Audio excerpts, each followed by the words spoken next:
Unplugged is a business providing digital detoxes at cabins in the countryside. So we currently have 20 cabins across the UK, and guests arrive at the cabin.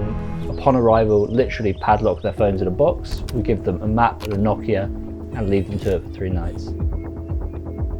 Before this, I worked for a tech startup. I was living the classic busy London life, flying around the world to set up these offices as well. Tech can improve our lives in so many ways, and already is. I think some of the best tech, you don't even see it working, right? Like, it's the way it empowers us today is remarkable, and I think we're only going to see that increase in the next few years to some amazing things for sure. Having Google already in the car and just working, I think, is exactly where everything's going. It's amazing to see it already working in action, because that is when tech is at its best, when there is just this seamless integration and it's just there exactly when you need it. You're not messing around with setting up integrations or anything like that. Unplugged came out of basically our own frustrations of having to fly halfway around the world to a retreat in the Himalayas to go and get offline. Having them close to cities is super important, so all of our cabins are 1 to 2 hours from the city, and that just makes it accessible for people. We found that the English countryside, it's just beautiful most of the places you go to, and you have fantastic roads. There's always good pubs nearby, so actually driving around the countryside when you're here is really a big part of the experience, and there's a lot of joy to be found from that. So it's a great excuse for me to come out and do some driving as well whenever we come to the cabins. The purpose with Unplugged is really to get people thinking whether they could benefit from time offline. And the key for us is being able to take a step away. And it's when you step away that you see what you're missing. So taking 3 days offline, what you see is after about a day, the mind starts to settle down and you reach this deep state of calm that we just don't get in our day-to-day lives, because we're living in a state of constant overstimulation. Like, for most of us, we pick our phones up first thing in the morning and then you're just checking it all day long. So we basically spend the whole day in this state of distraction. So having the technology there, I think, is wonderful, but how we use that technology, there is lots of room for improvement.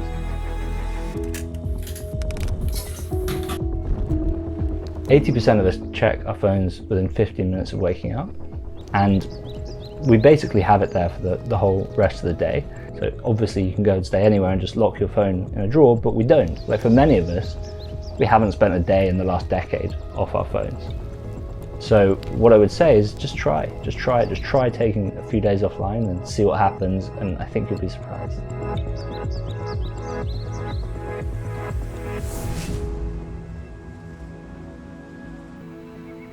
So my name is Rosie Brownholt, and I'm an astronomer and science communicator here at Kilda Observatory.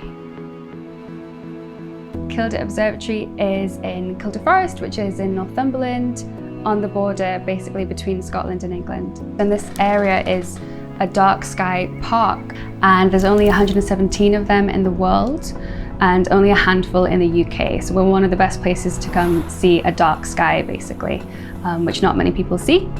Most people live in cities and there's lots of light pollution. Dark sky parks are places where there's rules and regulations. You have to keep it dark to basically preserve the night sky. This observatory was built in 2008, and yeah, we're one of the best places to come see in the UK.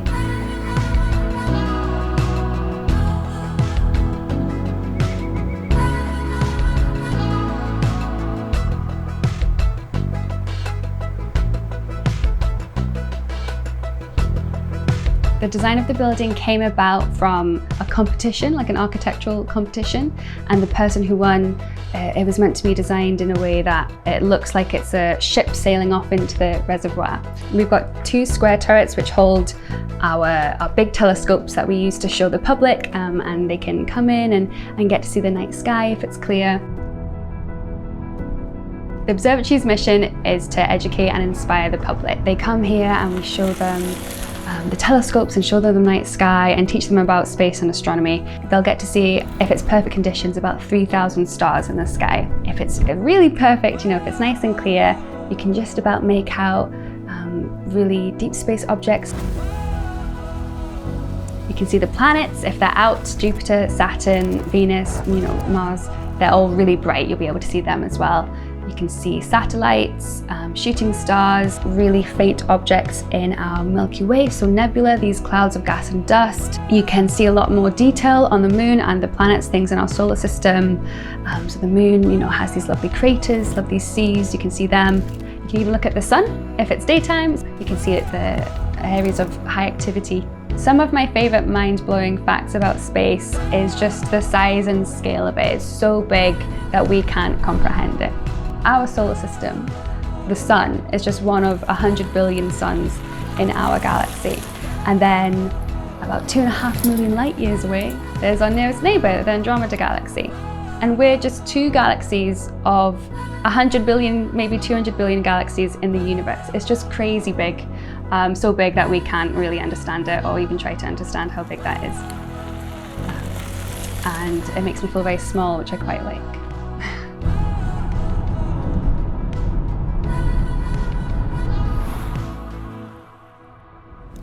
My name is Jamie Ahrens. I'm originally from Northern California and I moved to Scotland in 2005.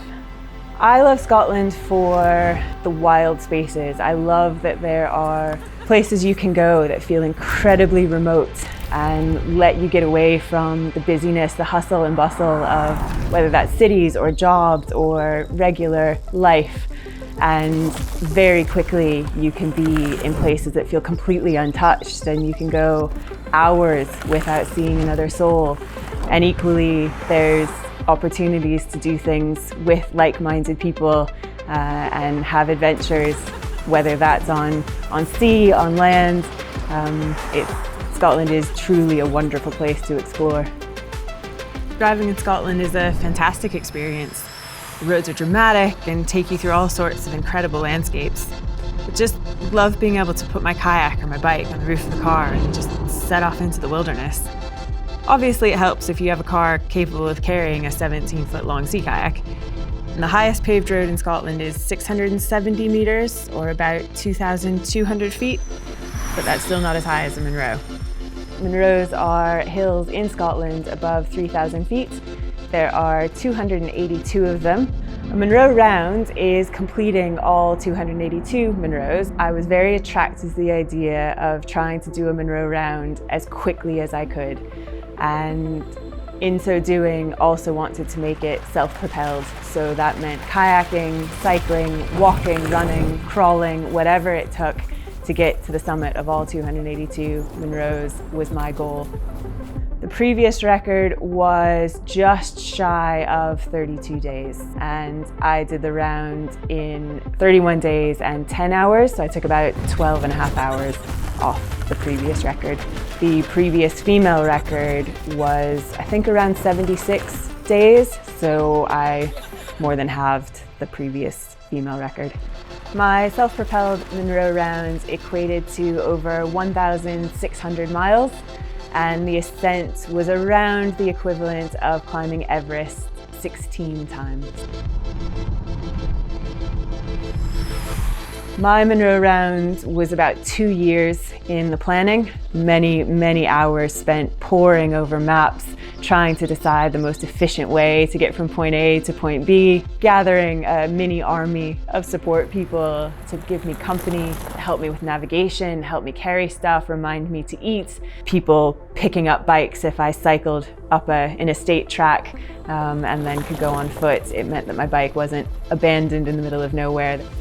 I'm absolutely not the fastest runner, 100% not the fastest cyclist, but I do have endurance and I'm incredibly stubborn. And that will to keep going and the determination to keep putting one foot in front of the other, even when it was incredibly difficult, is what helped us succeed.